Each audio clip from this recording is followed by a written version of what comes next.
Joining us now, Jarrod Guy Randolph, CEO of Vestre Partners. Thanks for being here. It can seem pretty daunting to buy a home. So let's start with interest rates. I mean, with so many homeowners locked into low rates, and there are a lot of them, what will it take to increase inventory at this point? Well, one thing that has to happen, it has to be public-private partnerships between municipalities and developers to be able to build more property or renovate more property. There are cities throughout the U.S. who are doing just that, which are actually encouraging development. They're getting some pushback from communities, and a lot of times these are the communities that are saying, hey, we're overpriced, we're not building enough property. But on the second hand, they're not allowing these developers to build. So it's key that we get government involved to provide public-private partnerships for developers to get into these markets and build more properties. And how about just the sentiment of new home buyers? I mean, there's a lot of hesitancy, it sounds like, Jarrod, in making a big purchase right now. You know, it's really tough. First of all, as a new home buyer, you can afford less house than you've ever been able to afford with your income. But the key is there's never a bad time to buy. There is only a bad time to sell. Get into the market. Prices are not going to come down unless we have some type of massive recession. And that does not look like that is going to happen anytime soon. Buy now, even if you're locking in with less home at a higher mortgage rate, because there's three things that could happen. One, mortgage rates go up and you win. They stay the same and you win. They go down and you can always refi. What do you make of the median first-time buyer age right now at 38 years old, that it's taking longer to save up money for a down payment? I mean, what does that indicate to you?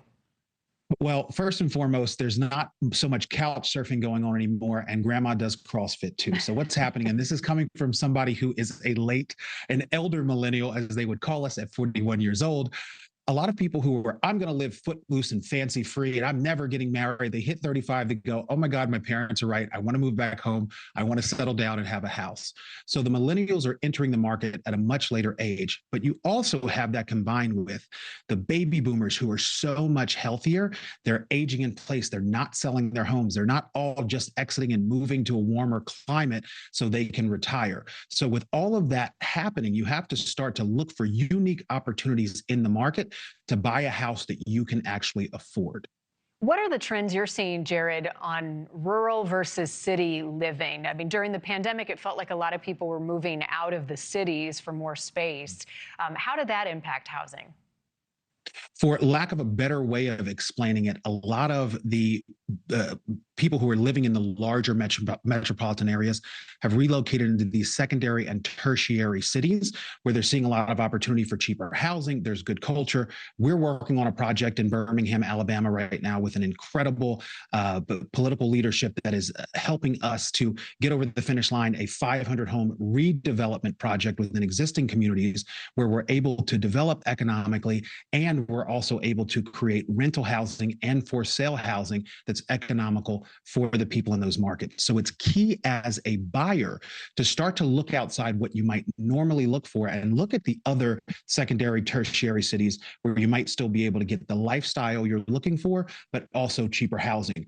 Rural really never took off the way that they expected it to.